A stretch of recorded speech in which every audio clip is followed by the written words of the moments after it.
Au programme du JT do Brasil du 2 juillet, les superbes images de l'explosion de joie des supporters argentins après le but libérateur de Di Maria, l'Allemagne favorite pour l'équipe de France et gros plan sur le parcours du combattant pour avoir un billet pour les quarts de finale des Bleus.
Une machine à gagner, triple championne du monde. Voilà le menu bien copieux qui attend les Bleus vendredi en quart de finale. Des Bleus qui devraient porter l'étiquette d'outsider pour l'occasion. Pour l'instant, je pense que c'est l'Allemagne qui est certainement favorite par rapport à certainement un classement, certainement aussi à ce que cette équipe a déjà réussi par le passé dans les compétitions. L'équipe de France est en train de se reconstruire, peut-être moins d'expérience que cette équipe allemande. Depuis 2006, l'Allemagne a toujours disputé les demi-finales d'une grande compétition internationale. Surtout sous la direction de Joachim Löw, la Nationalmannschaft écrase parfois tout sur son passage. Par rapport à cette équipe allemande, ce qu'elle a obtenu, les résultats qu'elle a obtenus sur ces 6 dernières années et nous, il n'y a pas photo quand même. Hein. Pourtant, depuis son titre européen en 1996, l'Allemagne a du mal contre l'équipe de France. Sa seule victoire date de février 2013, un match dont se souvient très bien Didier Deschamps.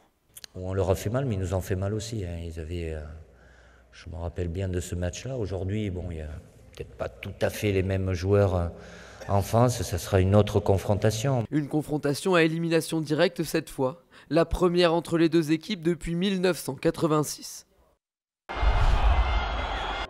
Il y en a certains qui ont sauté le pas et d'autres qui rêveraient de le faire, soutenir les Bleus sous les tropiques de Rio.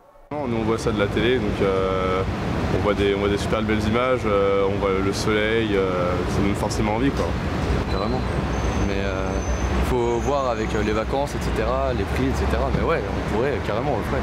Mais il n'y a plus de billets dans les billetteries officielles. Alors il y a ceux qui usent du système D pour que le rêve devienne réalité avec les sites de revente entre particuliers dans l'espoir de décrocher ce fameux ticket. Mais ça s'avère être le parcours du combattant. Des places à 500 € pour le quart de vendredi. Et après, le problème, ça va être les billets d'avion. Car le billet d'avion pour être au Maracana vendredi coûte 1 800 €. Ouais, jusqu'à la dernière minute, je vais essayer, mais j'y crois de moins en moins. Quoi. Parce qu'en plus, après, demi-finale ou finale, ça va être encore plus cher. Donc, je sais jamais. Mais j'y crois plus beaucoup. Très difficile donc de trouver des billets pour aller voir un match des Bleus à la dernière minute. Alors il y a aussi les tours opérateurs qui proposent des packs foot à l'intérieur, des billets pour le Brésil et surtout le précieux sésame, des billets pour le match. Mais tout est déjà parti. Ces packages ont été vendus, donc pour le moment on reste comme ça, si on a une demande aujourd'hui, il va falloir qu'on fasse du sur-mesure. Un sur-mesure qui a un prix, cette agence a décidé d'affréter un avion si les Bleus arrivent en demi-finale, il faudra compter minimum 6 000 €.